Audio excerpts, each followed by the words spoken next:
to just again spend some time. Again, I would like, before we go into our study, and it will kind of lead in this direction, I want to just make an announcement that we're going to, in the coming weeks, we're planning an all-night prayer service, something that has been on my mind and heart for some time. A time that we're going to come together and in intervals, like we've done it on 2 occasions, and we've titled it "In His Presence," where we would share a thought and then we would spend some time in prayer off that particular thought.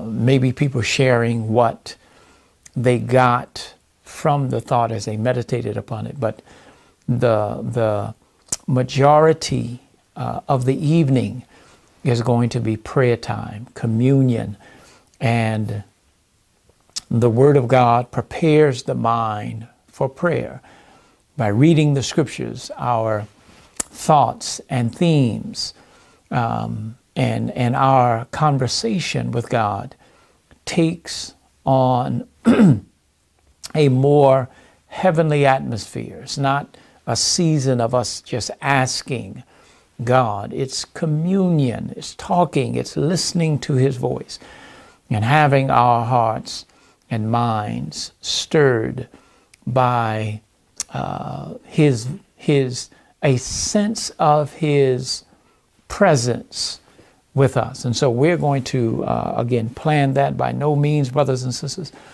should we wait for these opportunities to have these seasons of prayer. We talked about a few weeks back, we read from the book Gospel Workers that we should guard jealously hours that we've set aside for prayer and for Bible study and for the meditation of God's Word. We should guard those moments, and we should cherish them, and we should seek to get everything out of communion with God that is to be made available to us when we enter into that closets, knowing that God would seize us in secret, we are told, will reward us openly, and the rewards will come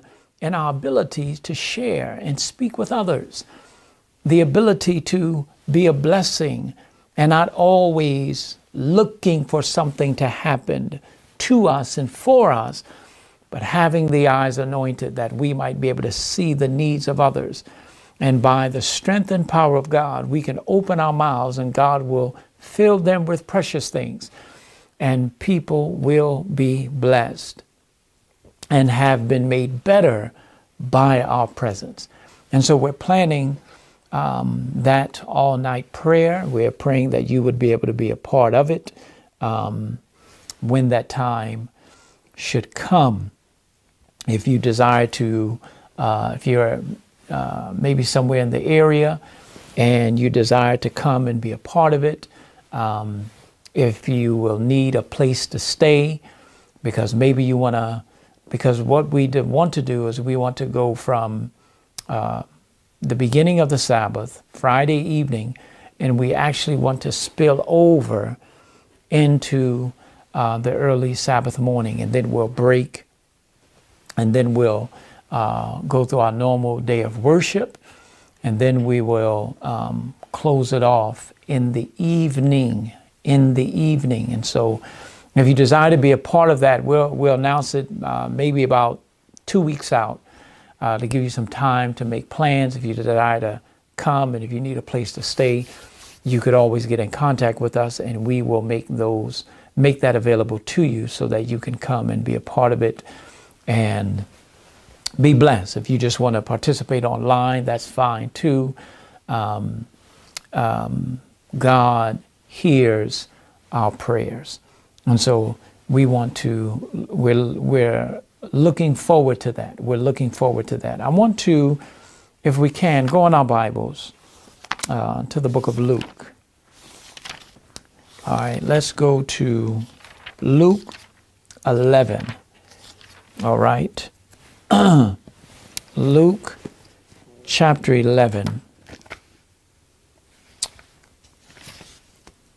All right. Luke chapter 11.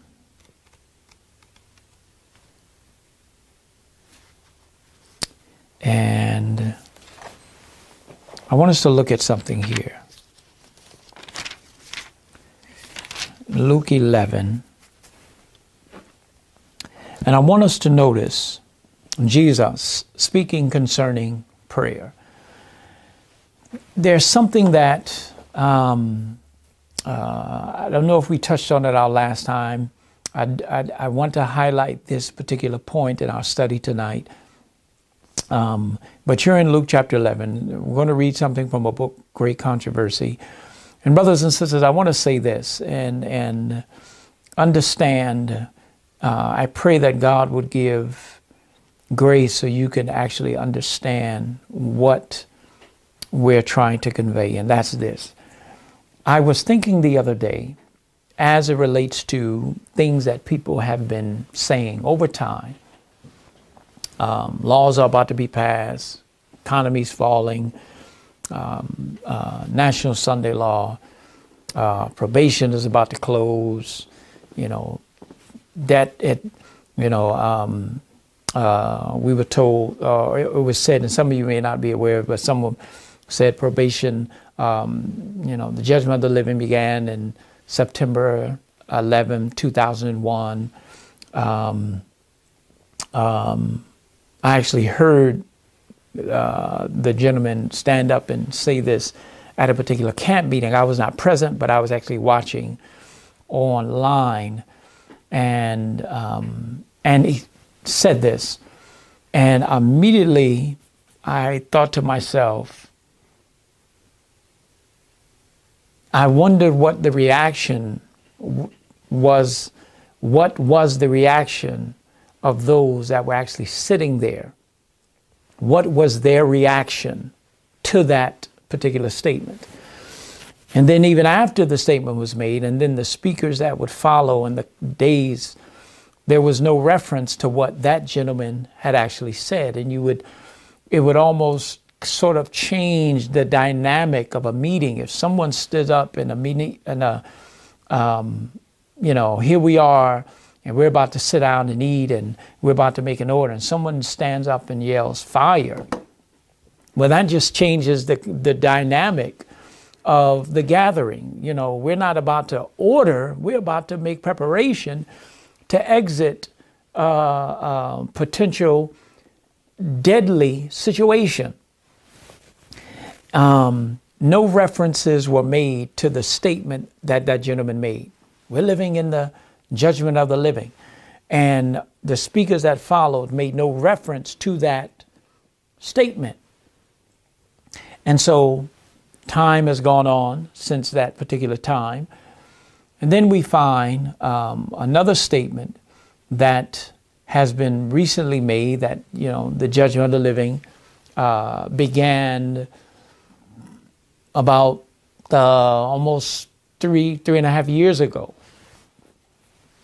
And 2015. And,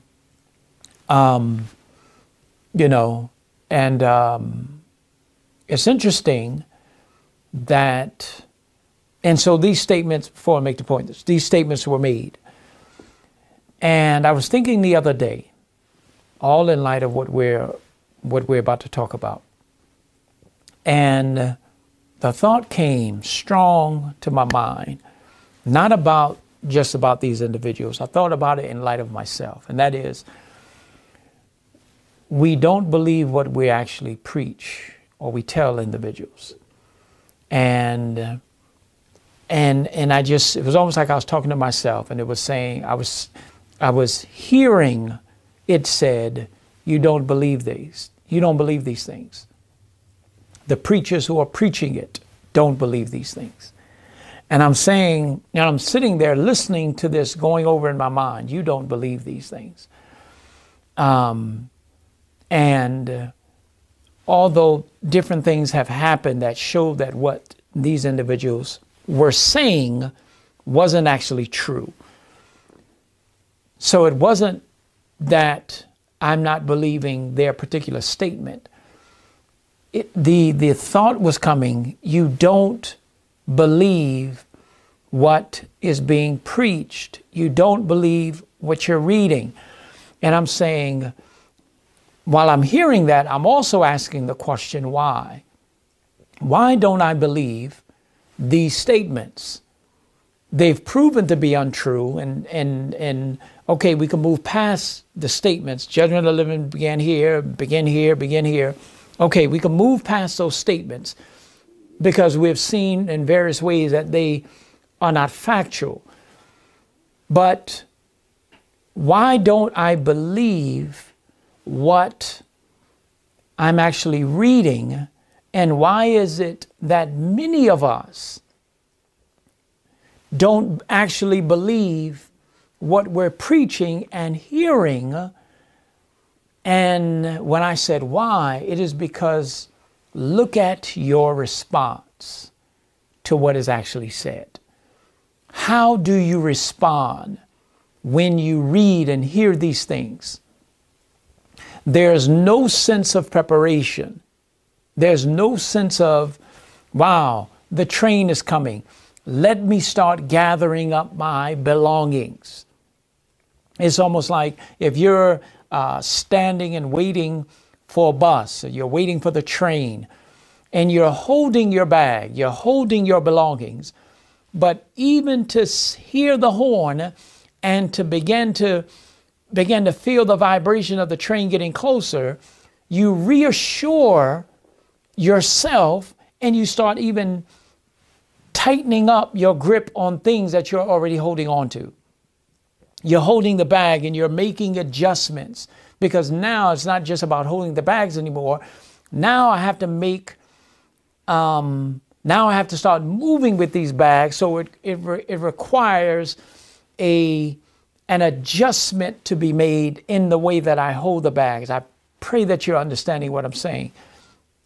You're holding it, you have it, but the vibration of the train coming causes you to even tighten up your grip and get a different hold on the bag, because now I got to walk with this bag. I may have to squeeze between people with the bag. I may have to go down a narrow aisle with these bags, and I'm making the necessary preparation to meet all of these various challenges that will come in getting on this train. That is a real sense of, because of what I see and understand that is about to take place, I make the necessary adjustments to move in harmony with what has now become a reality. When we say we believe that this is happening, we believe that this is about to happen, and this needs to happen, and this is about to happen, and look at what this president says, and look at what this says, we're living in the end times. The question we have to ask ourselves, what adjustments am I making to meet the fulfillment of what is about to become a reality? And when you see in your own life that there is no adjustments being made, it's evident we don't believe it.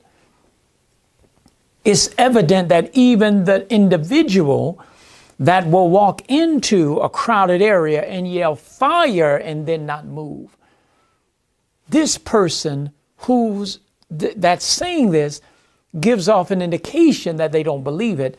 And by their hesitancy and their lack of response to even their own message, if something does happen and others are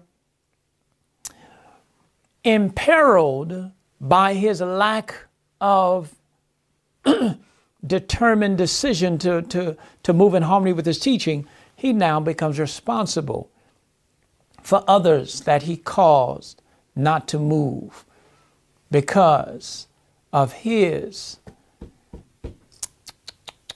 lack of faith in even that which he says. This is what we're seeing, brothers and sisters. We could sit and listen to someone show us that laws are about to be passed. We can listen and let someone tell us that probation is about to close. We can listen and tell someone that a national Sunday law is about to be passed here. We can look and say, this is about to happen. And then we can look at the individual that has actually said this. And I'm not talking about while they're standing in the desk. I'm talking about what they do when they come out of the desk. Gives off that there is no sense of urgency. At worst, what they did in the desk was nothing more than a performance of events. It was a performance. It was an act. It was worthy of an Oscar because of the urgency, because of the appeal, because of all that was said. It was worthy of an award. And that's all that was produced with it. And this is what we're seeing, because when there is a sense of urgency, something begins to happen. Because this sense of urgency will bring us face to face with a reality. Face to face with a reality.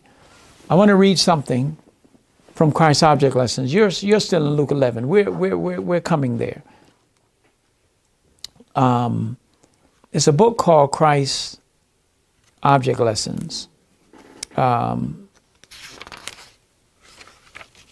And it's taken from the chapter Meeting the Bridegroom. All right. And it's taken from Christ's Object Lessons, page 412. Please listen to this. It says, it is in a crisis that character is revealed. When the earnest voice proclaimed at midnight, behold, the bridegroom cometh, go ye out to meet him, and the sleeping virgins were aroused from their slumbers, it was seen who had made preparation for the event. Both parties, Matthew 25, both parties were taken unawares, but one was prepared for the emergency, and the other was found without preparation. So now a sudden and unlooked for calamity, something that brings the soul face to face with death, will show whether there is any real faith in the promises of God. It will show whether the soul is sustained by grace.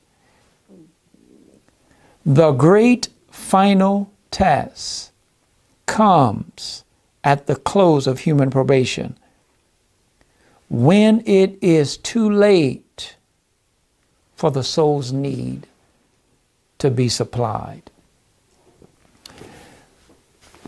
This is in relation to Matthew 25. But what we want to highlight is, why is one class found wanting? Both, it suggests, both Matthew 25 tells us that they were both not looking for this calamity to happen. Intellectually, they understood events leading to this time. Intellectually. Because when you read Matthew 25, they both have lamps. They're both moving out to meet the bridegroom. The bridegroom typifies for us the coming of Jesus. And so these individuals are not hypocrites. They actually moved out in anticipation of meeting the bridegroom. Intellectually, they understood that there are events that will lead up to the bridegroom's coming. But they are not prepared for how these events will unfold. They're not prepared for it. And brothers and sisters, we really believe that we are. We believe that if I can get off the grid, I'm ready for calamities. Many people believe that if I could get into a particular location, I'm ready for the calamity.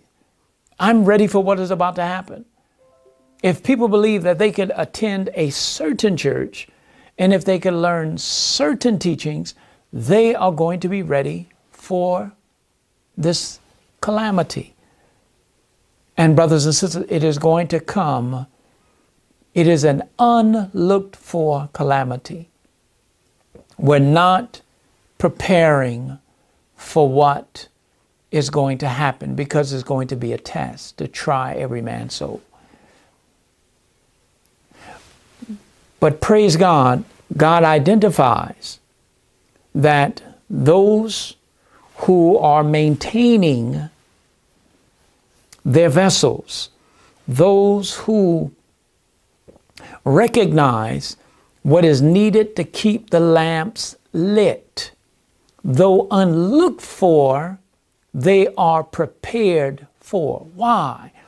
Because their souls, if you sort of almost read it backwards, their souls were being sustained by grace. They had real faith in the promises of God.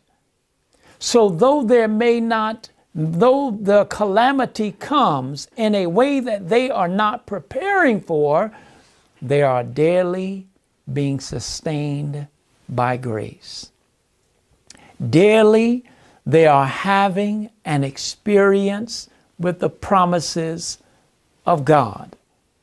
And so when this calamity comes, it's not easy to deal with it, but they have learned to trust in Jesus. They have learned to depend upon His word. Now, there would be unanimous shouts of amens upon hearing that. But we have to go back and see, am I being sustained by grace?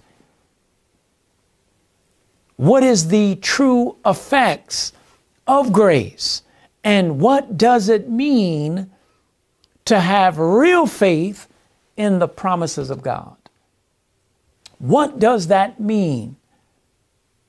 How am I to understand the work of grace in my own life? Now, as we go back to Luke 11, I want to, it's interesting, we've been going through as a family, and I've mentioned it before, we've been going through the book Education. And we're at a section where, what's the section we're on, Timothy? It's called Illustrations. Illustration of His methods. Thank you. An illustration of His methods. That's the section we're on now in the book Education. And what's interesting is that as we are going through this, we're finding that studying into God's methods and how He works. And by understanding His methods, we know how to cooperate. And we came to a section dealing with Peter. And it talked about how Christ could not save Peter from the calamity of self-trust. He was warning him, but he could not save him from the calamity that would come as a result of his self-trust. And so we were meditating on this, and we said, wait a minute. And as we looked and we began to understand, we used an example of saying, it's like we get on our knees and we say, Lord, take away this anger. We say, Lord, take away whatever. You know, we see something, we say, Lord, take it away from me. You know, Lord, take away this desire. And we're asking God to take something from us. Whereas we don't realize that God is giving us He's given us a new mind. He's given us new choices. And thus we must act upon the new choices that God supplies us with. Let's bring it a little closer. Anger. Lord, take away this anger. But what we're failing to do is exercise God's promises for peace. Situation arises. You are used to trusting in self and exercise anger. God is supplying a new route and showing us how to exercise peace.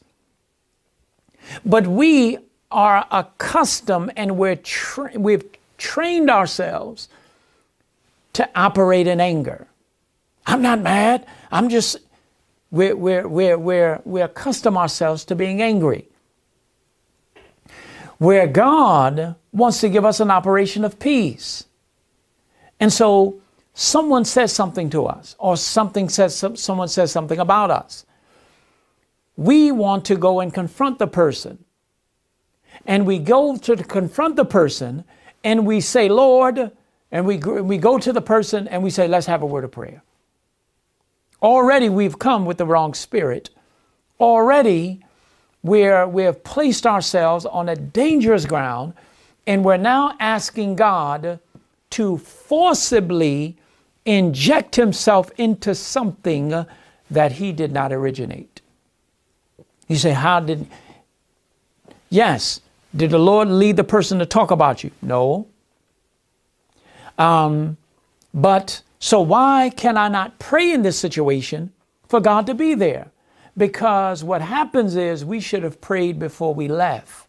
And we should have said, Lord, not my will, let thy will be done. Lord, what will thou have me to do?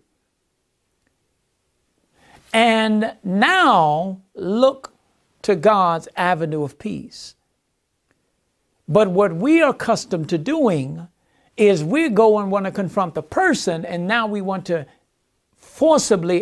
God to come in and forcibly interject himself and almost force you to do something that you never intended to do when coming. We have to learn to sit still. We have to learn to say, Lord, if it is possible, take this cup. But we can't get to that point of the cup if we don't learn to trust God in the beginning. Jesus didn't get to the Garden of Gethsemane and all of a sudden now just manifested this submission. This was something that Jesus had accustomed himself to his entire life. So before he came to the garden, he learned to trust God in the wilderness. What did he trust God in the wilderness with? His appetite, his desires, his passions. This is what he gave to Christ, his Father. And so as he gave that to his Father, and day by day, what do we find Christ doing? We're going to come back here to Luke, but stop by Mark chapter 1. Stop by Mark chapter 1. What did Christ accustom himself to doing? Mark chapter 1. Mark chapter 1. Look at verse 35.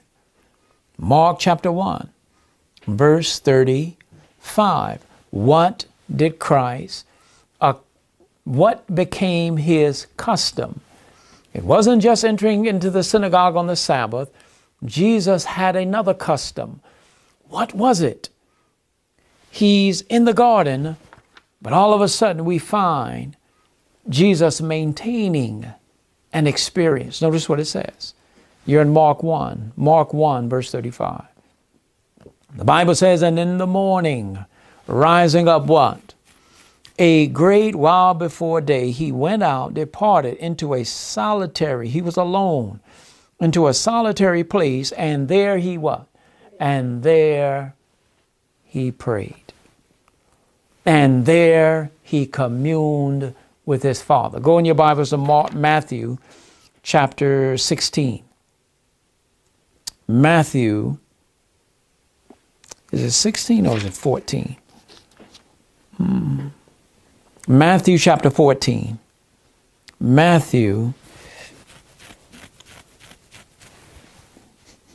chapter 14.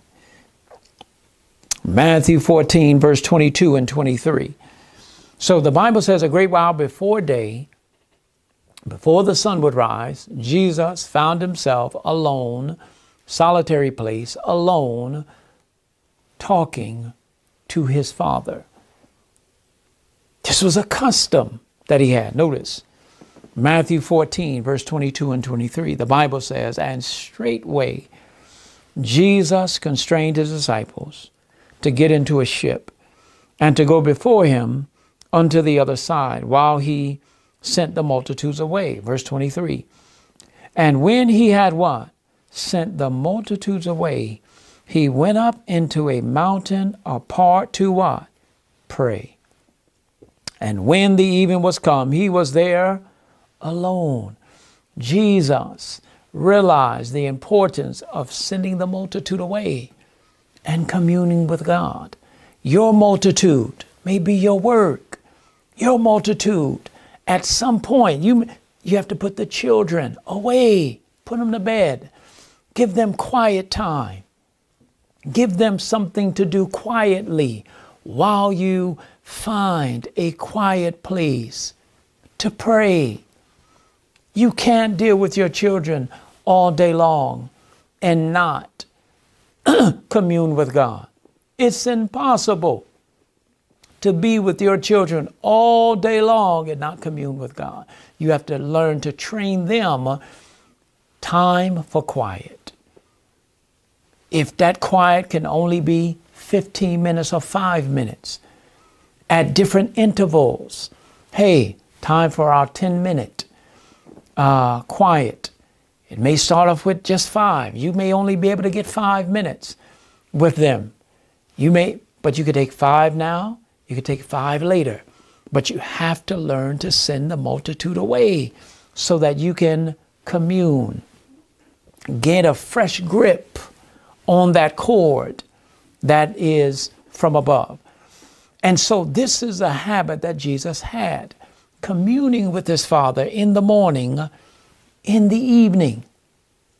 We find throughout the day, John chapter 11, when Jesus came to the tomb of Lazarus, he said, Father, I know that thou hear me always.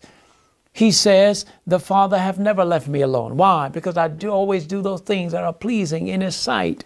Jesus was daily sustained by grace. So now, when we talk about Christ's ability to trust, when we talk about our learning to be sustained by grace, learning how to accustom ourselves to trusting in God, not giving over to the anger, not giving in to whatever desire, and not praying, Father, take it from me, but we're not yielding it.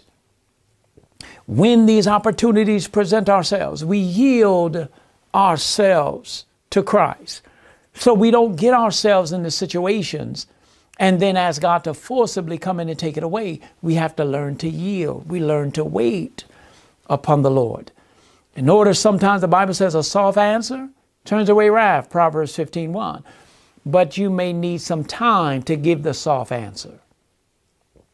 Someone says something in a very rough and cutting way. It may take time to give a soft answer to turn away wrath. It may take time. And so we're talking about, as we look at what these individuals who were sustained by grace, who had real faith in the promises of God, and so when this unlooked for calamity came, they were prepared. It was unlooked for, but they were prepared because they were sustaining the soul by grace. Let's go back to Luke 11. Let's go back to Luke chapter 11. Brothers and sisters, when we say prayer, we're not talking about the bedtime prayers on the side of our bed. Praise God. We may kneel down to pray on the side of our beds, and that communion turns into longer than we anticipated. I'm not talking about the prayer before we eat our dinner. I'm not talking about just the family prayer. We're talking about that type of prayer, that type of prayer where you have to get by yourself to talk about the things that you need to talk about with God concerning yourself. Those type of prayers. That's the type of prayer, life, that you and I have to cultivate. We have to cultivate it. Learning and truly understanding what does it mean to commune with God and talk with Him as we would a friend. You're going to Luke chapter 11. Luke chapter 11. I need to, let's see. Yeah, let's go to Luke chapter 11.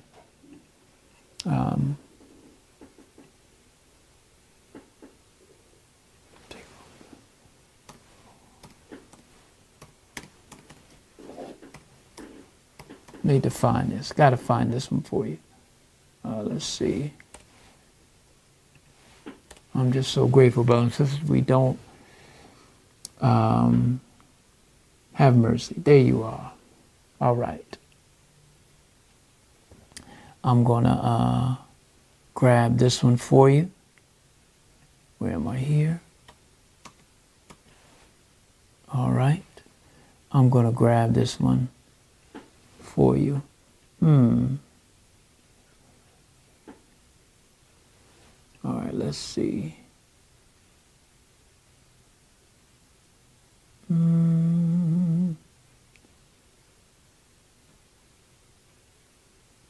See how far I want to go down.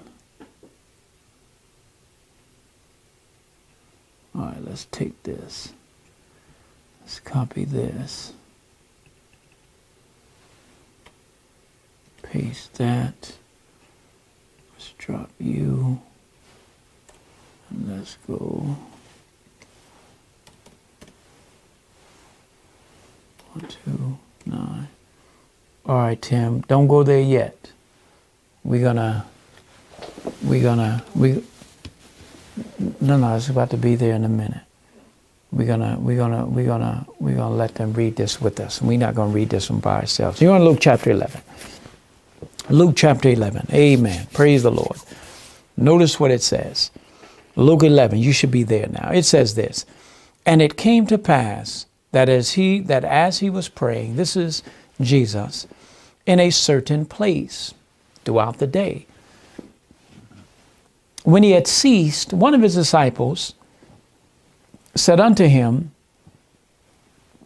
Lord, teach us to pray, as John also taught his disciples. Now, this is taking from Christ's Object Lessons, page 139. You could read it there under the chapter Asking to Give. No, I'm not going there yet. All right.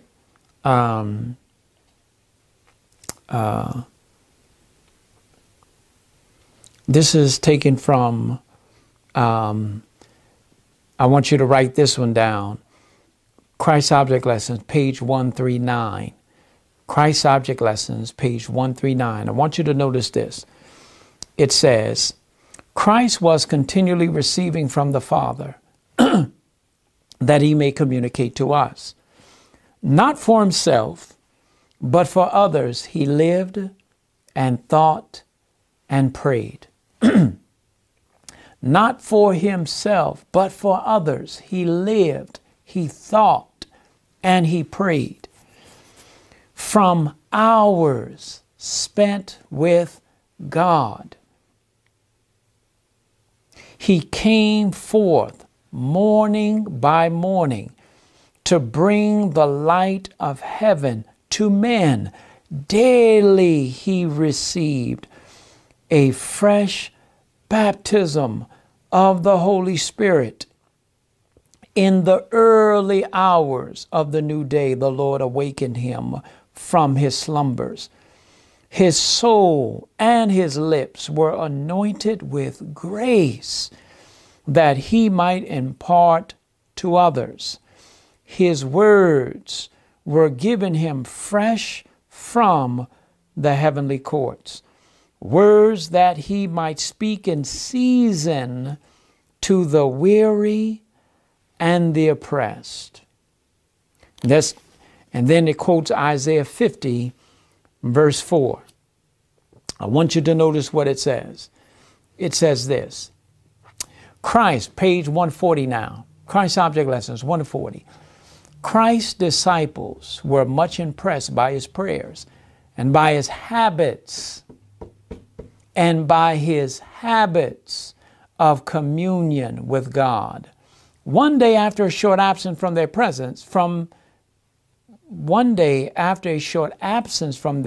Lord, they found him absorbed in supplication, seeming unconscious of their presence. He continued praying aloud. The hearts of the disciples were deeply moved, and when Christ ceased praying, they said, Lord, teach us how to pray like that. Lord, I'm listening to you pray. I'm watching what you do. This is the secret of your power. Teach us, Lord have mercy, teach us how to commune with God the way that you do. You talk to him as if you know him. Your prayers sound like you are actually talking to somebody. You actually sound like you're in a conversation. It doesn't sound like these monologues that we're used to hearing in our churches. You don't sound like you're preaching a sermon at God. You actually sound like that you have something to say, and it appears as though he's speaking directly to you. Lord, how can we have this type of communion? Because this fellowship that Christ had with his Father was lived out not only in his daily life, but when Christ was in that garden, about to face that mob, this was what he did before Annas and Caiaphas, what he did before Pilate and Herod, what he did on that cross was the result of the experience that he had accustomed himself to. He had real faith in the promises. He had real faith. And this was exemplified in the crisis. So when we wow, how can we have real faith in the promises of God? How can our souls be sustained by grace? Christ is our example. He shows us how to do it. Luke 11. The disciples said, Lord, teach us. Christ then says this to them. Now he repeats what he says in Matthew 6. He told them this before in Matthew 6, and he's repeating it. I want you to notice what he says in verse 2. And he said unto them, when you pray, say, Our Father, which art in heaven, hallowed be thy name, thy kingdom come. Thy will be done as in heaven, so on earth. Give us day by day our daily bread. Forgive us our sins, for we also forgive everyone that is indebted to us. And lead us not into temptation, but deliver us from evil. Now, oftentimes you will find individuals who believe, and believe it or not, this is even how I was taught. We should always pray this prayer. But brothers and sisters, what God is giving to us in this prayer is an ingredient, a recipe for answered prayer. He's given us a recipe for answered prayer. Not just the repeating of the prayer, but he's giving us a recipe for the prayer, for answered prayer. Because you find Jesus praying at different times. Just read the Gospels and search and find all the times that Jesus prayed. And you don't find Christ following this regiment in every prayer, in the sense of praying, Our Father who art in heaven, hallowed be thy name, thy kingdom come, thy will be done on earth as it is in heaven. When Peter said, Lord, save me, he didn't say, Our Father who art in heaven, hallowed be thy name, thy kingdom come, thy will be done on earth. No, Lord, save me. God immediately stuck out his hand, pulled him to himself. Peace, be still. That was a confidence that Christ had in his Father, and he spoke, peace, be still. His faith was in the promises of God to still the waters. Reading Isaiah 43, verse 2, the floods shall not overflow thee. So, real faith in the promises of God. And so what he's showing us here is the ingredients to answered prayers. The secret, brothers and sisters, of having our prayers answered. Now, why did Christ, now remember, Christ told them this in Matthew 6. They didn't say, Lord, teach us how to pray. They didn't ask for anything. It was like, wow, that's deep. And they went on with their life.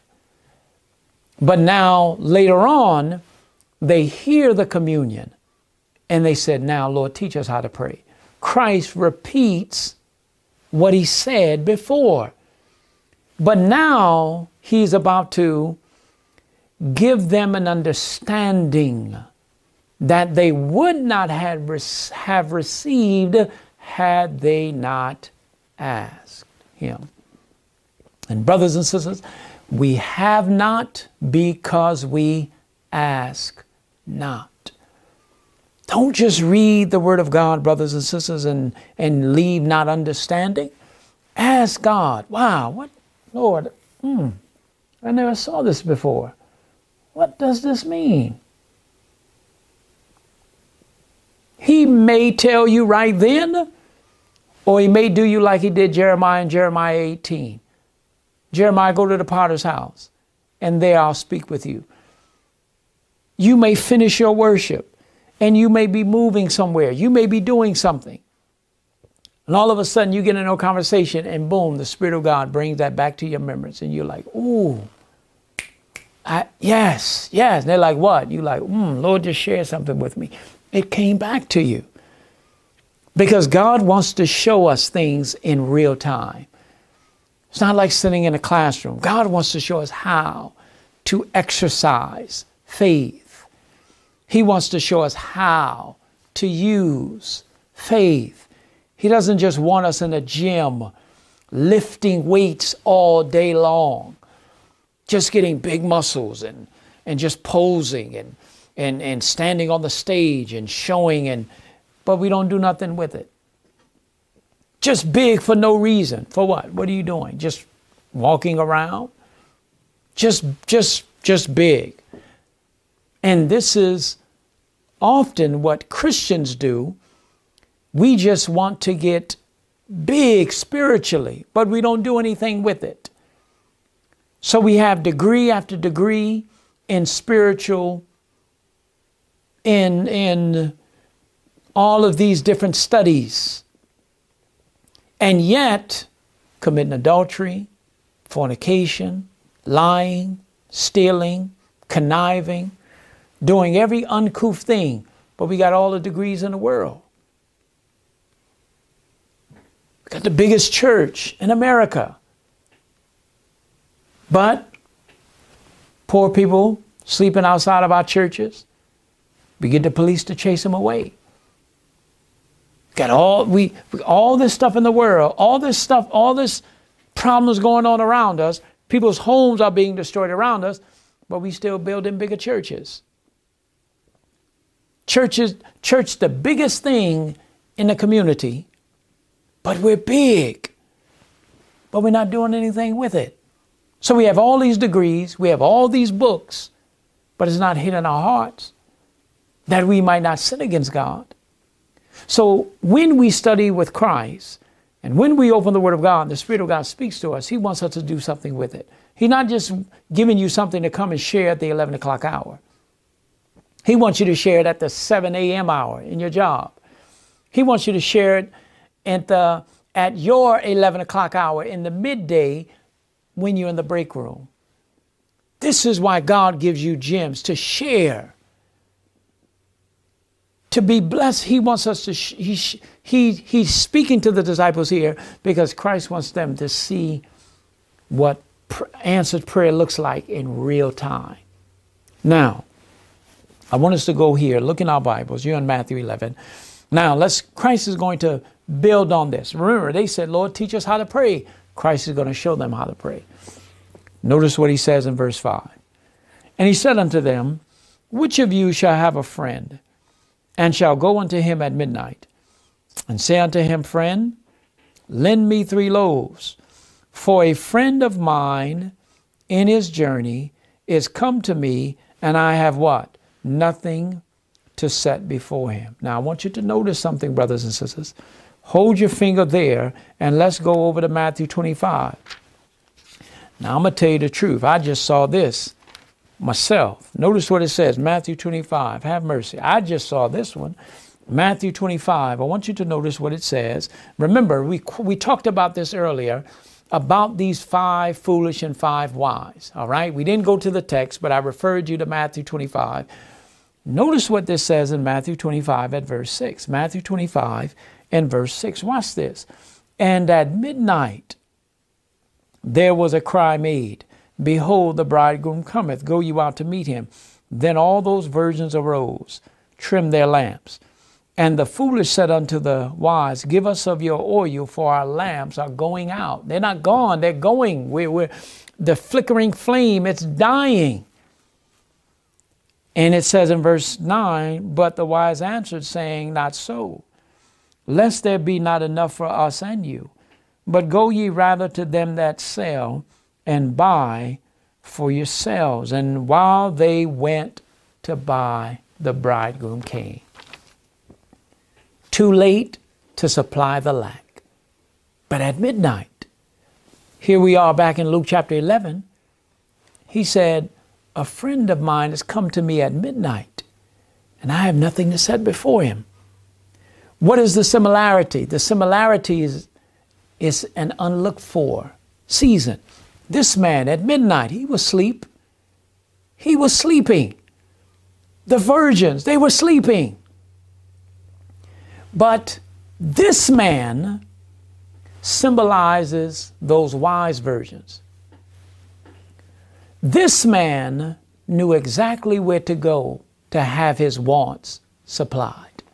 Are you with me? This man knew where to go. He knew exactly what to do. He knew exactly how to get the attention of the individual on the other side. Now, Jesus is using a parable, if you will, of two people dealing with each other, two humans dealing with each other. But he's going to use it to symbolize answered prayer. Watch this, brothers and sisters. Go back to Luke 11. Go back to Luke 11. Notice what it said, huh? Luke 11, verse 7. Notice what it says. All right. All right. So this friend has come and he goes, he knows exactly where to go. And he gets there and he says, a friend of mine has come. Verse 7, and he from within shall answer and say, trouble me not. The door is now shut. My children are with me in bed, and I cannot rise and give thee. Now, I want you to take that example, and I want you to use it with Christ and the Syrophoenician woman when she came to Christ and said, Lord, my daughter is home, grievously vexed with the devil.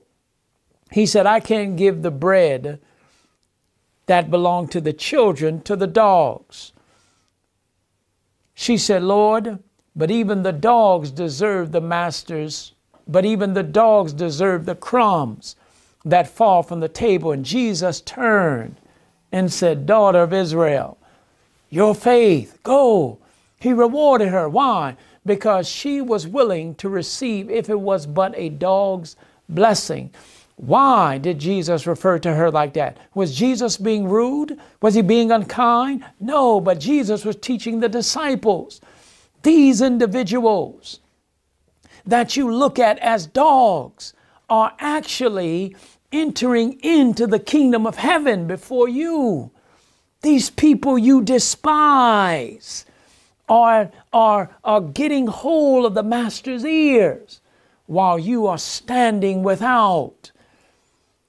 So Jesus acknowledges this is what y'all call these people, right? Y'all call them dogs, but look at their spirituality.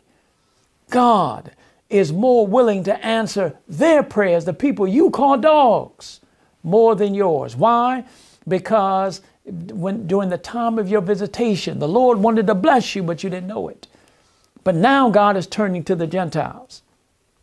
And we have been deceived in our minds, brothers and sisters.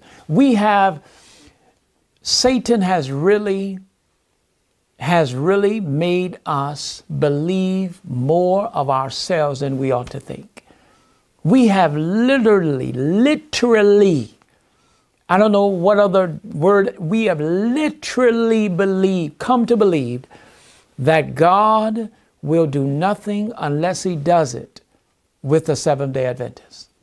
We have literally come to believe that only people who attend a certain church will be God's chosen people at the end of time. That God will only use those who are members of a certain body. If that is not what Jesus had to contend with in his day, I don't know what is, brothers and sisters. I don't know what is. We have literally deceived ourselves. And people will argue me, and I'm sure they'll argue you. They will argue you to the core that God, that the 144,000 are only conference attending Seventh-day Adventists. And brothers and sisters, you can't prove them wrong. You couldn't show them any other thing. Now, their very lifestyle will show that they are unfit to be one, but they're arguing that you have to be like them in order to get what they will not get because of how they are. And so this is what, so we use the example of Christ calling the Syrophoenician woman or referring to her as a dog. Not because Jesus was humiliating her or trying to embarrass her, but he was teaching the disciples a lesson. You call these people dogs, and look, God is rewarding them. You look down on these people, God is blessing them. And so here in Luke 11, here he comes. He knows exactly where to go. And this person says, listen, I'm tired. I'm tired. I don't have the time. Because see, in this literal situation, they didn't have refrigerators. They couldn't go down there and, and open the ice box and say, hey, man, here, whatever. No, brothers and sisters, lend me 3 loaves. This person had to prepare these loaves to give. Wasn't no ice boxes. Wasn't no little bread baskets. No, they had to prepare this bread to give. If you have ever traveled the world, brothers and sisters, and gone to some of the places where where they don't have all the conveniences of life, and even when I was in Romania, one of the places we went, I noticed their refrigerator. Their refrigerators are not big. They don't have these huge double door. Now, some people do, but everyone doesn't have these huge double door refrigerators where they have food. No, when it was time for dinner, they ran down to the market. When it was time for breakfast and it was time for whatever, they ran down to the market. They don't have stuff in the house. They had to go and they had to get it. They had to put clothes on and they had to inconvenience themselves and they had to go and get it. And this is the situation. This wasn't just some little haphazard here, take it. No, this was, I need you to prepare some bread. I need you to pull some things together. I need you to knead some stuff, bake some stuff and give it to me. Not for myself, but for somebody else. Remember what it said about Christ. He lived, thought, and prayed for others. This is the experience that he is living out in front of his disciples. And this is where the people of God will be, whom God will use in these last days. Not the one standing up on the stage with all the muscles, flexing. I believe in end time prophecies. I know the Lord is coming. I've been a vegetarian all my, no. We're not talking about these performers and these actors. I'm not talking about I know when the Sunday law is coming. I know when the events are going to, Sunday law is right around the corner. The Sunday law is going to happen in 6 months. Sunday law is going to happen in just a little while. And I know what watch we're in. And I know what the times we're living. That's for the stage. That's for the acting. That's Hollywood, brothers and sisters. That's the Academy Awards. That's for that. We're talking about Christ. Those whom Christ will use will have Christ's Spirit. End of story, brothers and sisters. Forget all this, just they will have Christ's Spirit. And that's what we should be striving for to develop. Having his Spirit, we will have his truth. And we will speak his truth before it come to pass, so that when it comes to pass, we might believe. But we need his manifestation of his character. Some people are, yes, you're arguing about the Holy Spirit. Holy Spirit is not a person. Holy Spirit is just the presence of Christ. And brothers and sisters, they don't have it. They're not manifesting his attributes. Don't chase the devil's dogs and don't stone the devil's don't stone the devil's dogs and don't chase the devil's rabbits. Is the Holy Spirit a person? Is it a force? Don't chase the devil's rabbits. Do not stone the devil's dogs. Be about what God has called his people to do. That is to teach those who do not know the truth. God has not given you a mandate to preach to only those who are sitting inside churches. That is not the mandate that God gave to the disciples. That is not the mandate for us. The mandate is to go to those who are open for truth and longing for guidance. Those are the ones the Spirit of God is impressing. He's not waking you up every morning to get up and go to church and fight in Sabbath school. God is not waking you every morning to go up and stand in the hallway while the praise team do their little dance hall ensembles before the preacher gets up and says nothing. And you got to stand out in the hallway, and once all the music is gone, okay, now the devil is left. Now I'm going to go back in and listen to it. The preacher invited the devil to come and do his ensemble, and you think he's going to have a word for you. God is not waking you up every Sabbath morning to be a part of that nonsense. Excuse my my language, but that's not what God is getting you up every Sabbath morning. This is not what he's doing. And so, going back now, Christ gives them an example. And now he brings us, we come back here to Luke 11. Notice, we come back here to Luke 11. In Luke 11, we find that he goes to this friend at midnight. He says, hey, lend me 3 loaves. The friend says, hey, man, I can't. And you would wonder, like, why couldn't he just give him some bread? But understand, in the literal time that this is given, they don't just have bread laying around like that. They had to prepare it. They had to get the bread. And so it was an inconvenient time at midnight. Like the wise virgins, this man knew exactly where to get the bread from to give to those who were in need.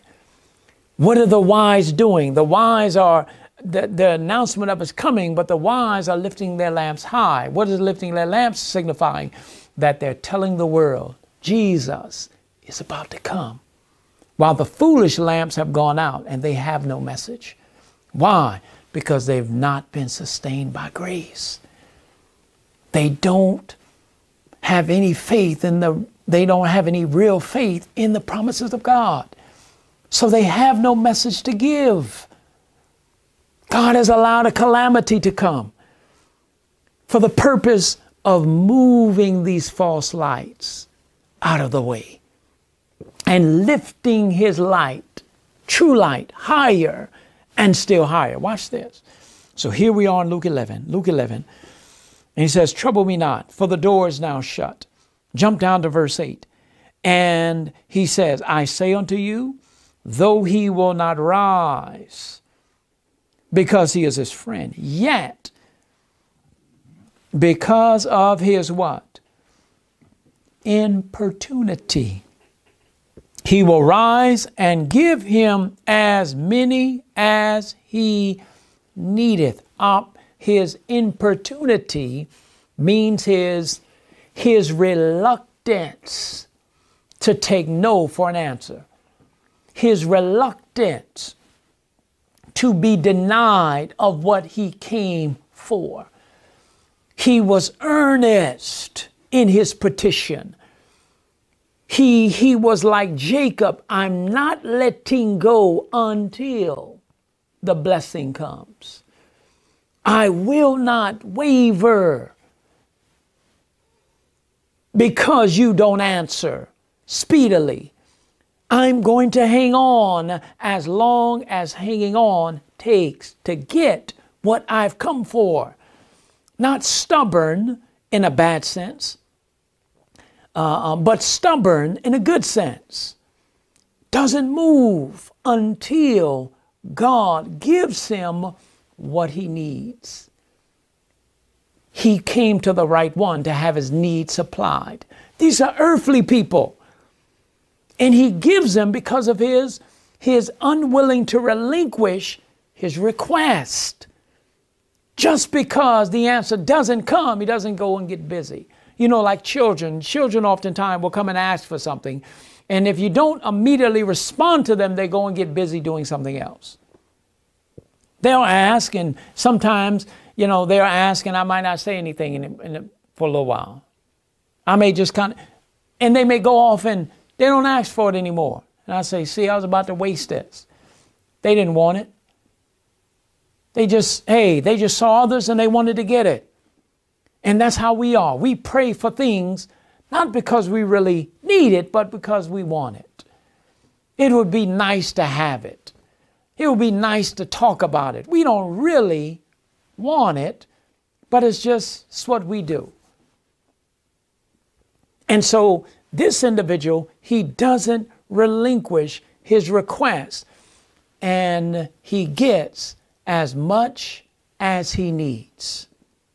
Now notice what Jesus goes on and says. He says, and I say unto you, you look at this individual, and you need to have this same type of earnestness when you pray. Because remember, what was their request? Lord, teach us to pray. And what he's showing them is, he gives them a lesson, and then he says, ask. Ask once, ask until you get it. Seek, and you shall find. Knock, and what? It will be open unto you. He's showing that there has to be a determination. What do you need? And the delay, watch this now. The delay is a test of our faith. Do we really want it? Have we resolved in our mind that we cannot proceed without it? Have we resolved?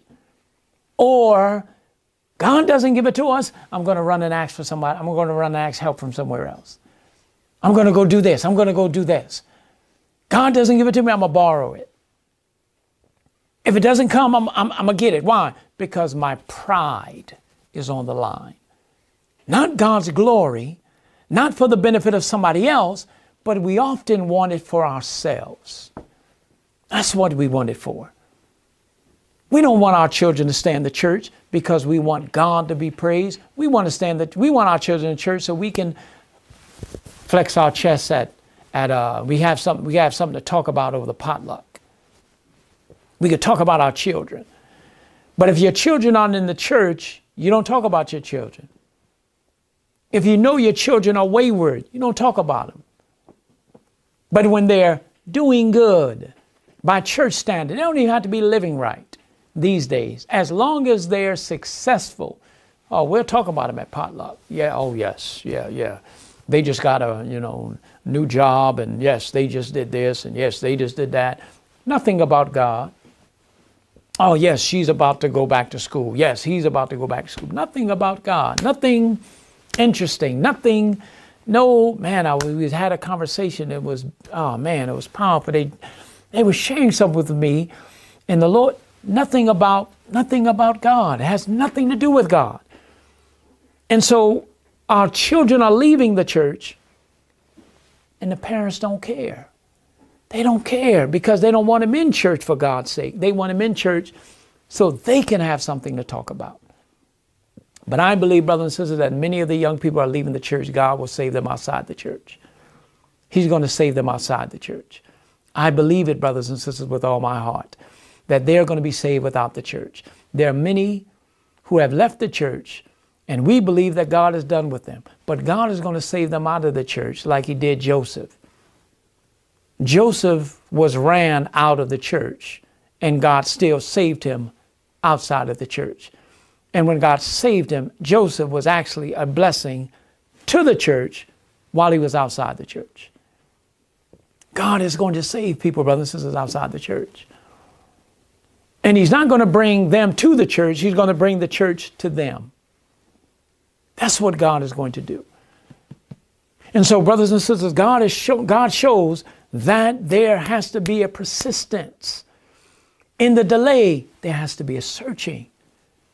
Do I really need this? What is my motive for this?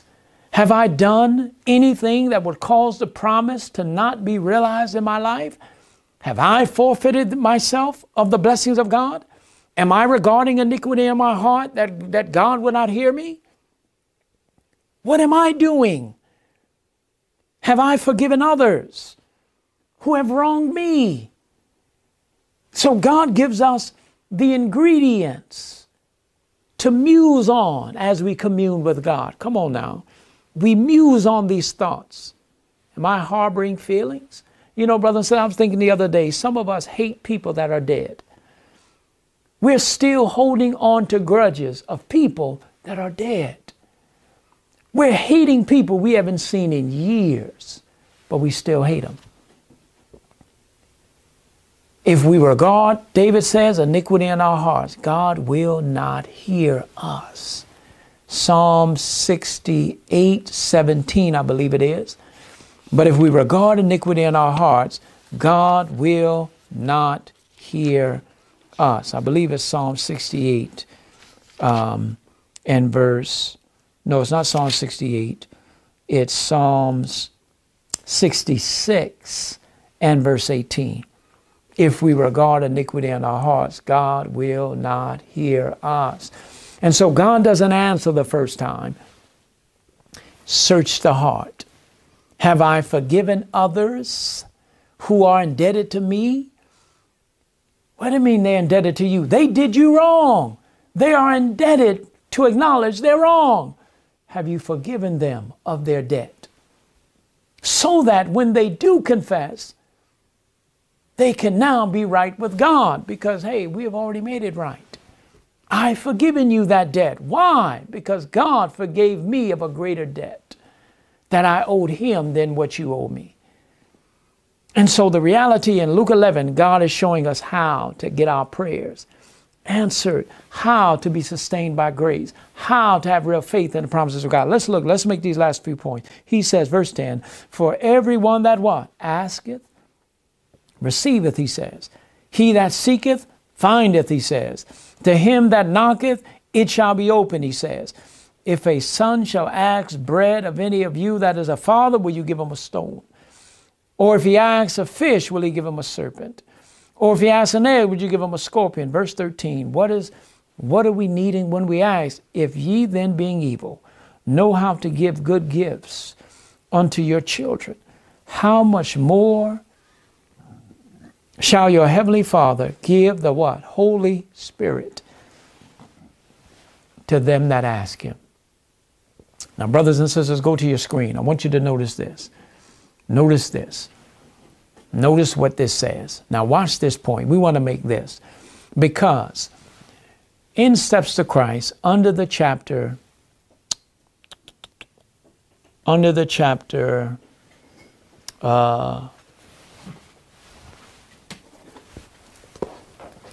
notice what this says.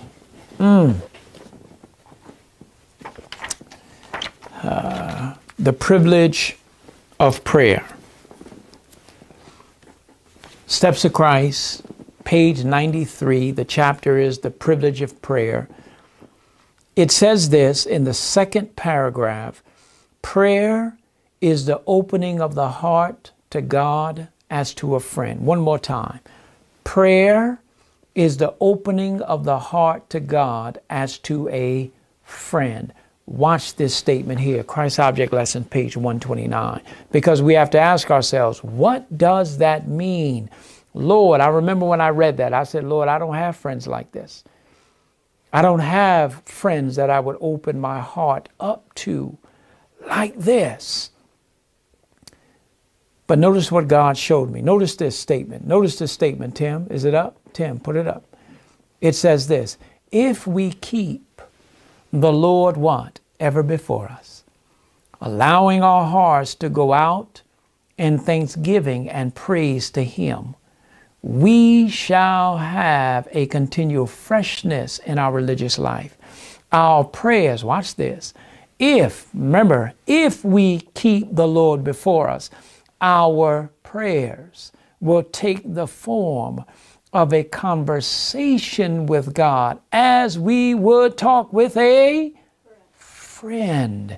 If we keep the Lord before us, our prayers will take the form of a conversation with God as we would talk with a friend. We will speak, he will speak his mysteries to us. How? Personally.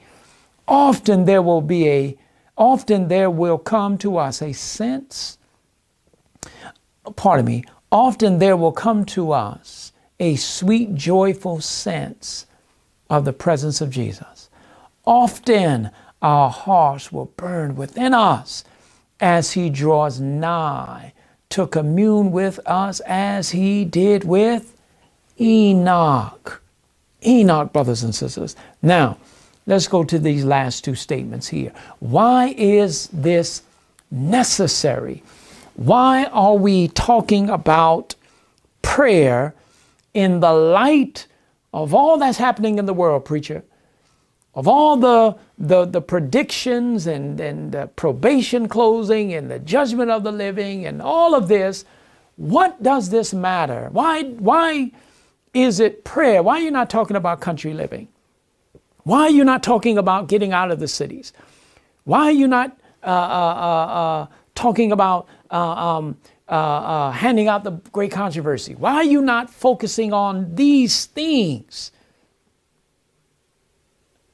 Why are you not putting the attention there? Because we can't put the cart before the horse. We can't put the cart before the horse. There are things that come in this order. Watch this. Notice what it says. The season, Timothy, the season of distress and anguish before us will require a what? Faith that can endure weariness, delay, hunger, a faith that will not faint, though severely tried. The period of probation is granted to all to prepare for the time. Jacob prevailed because he was persevering and determined. His victory is an evidence of the power of what? Importunate prayer.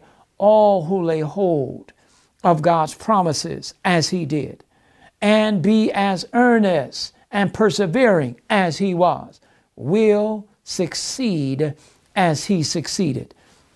Those who are unwilling to deny self, to agonize before God, to pray what? Short, infrequent, to pray what? Long, and what?